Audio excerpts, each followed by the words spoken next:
Fan TV, 2-1 win. Yeah, I mean, I think we were efficient, right? And what'd you think of the match overall in terms of the play, in terms of number of shots that we had, all that?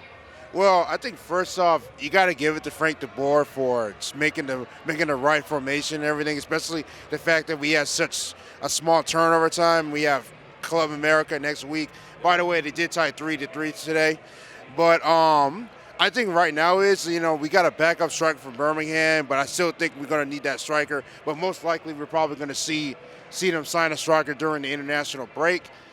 I would say, tactically, I say Barco really showed himself really nice out there. And it's just going to the fact, last year he was striking real nicely up there with Argentina in the U20, I think? Yeah, in the U20.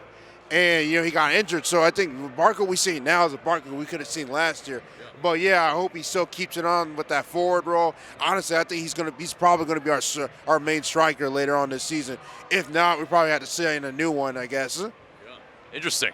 So would you say he would be the guy for the kind of false nine, or you think, it seems like that's where you're going with that. Yeah, I'm kind of thinking that Barco could become a false nine, the false nine.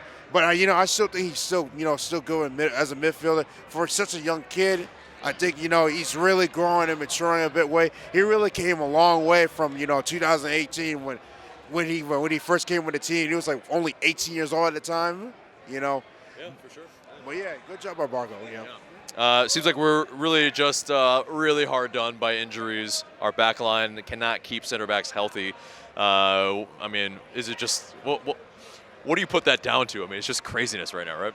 I think it really has something to do with conditioning. Conditioning is very important in any sport whatsoever. It doesn't matter who, but you gotta really need to get a talk with the conditioning coaches and see how well are they having these players recover on time so to be able to play at an efficient level.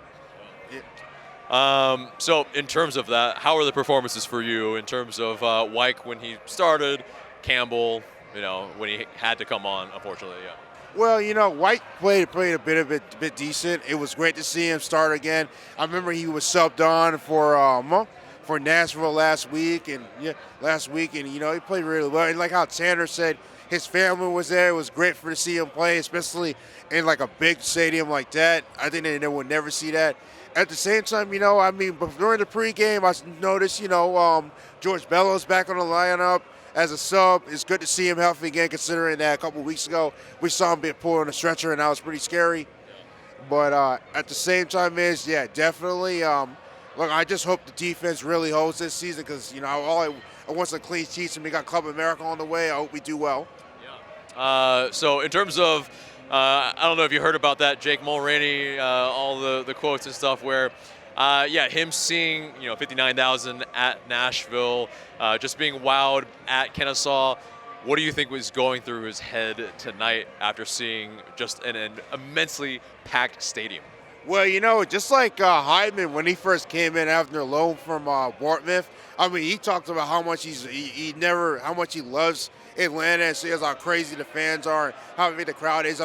Who would have thought that, you come to America to a league that's so renowned to a lot of people, and then you come to a stadium like this, and everyone just out there yelling. It's 70,000, 45 sometimes, but it's really great over there.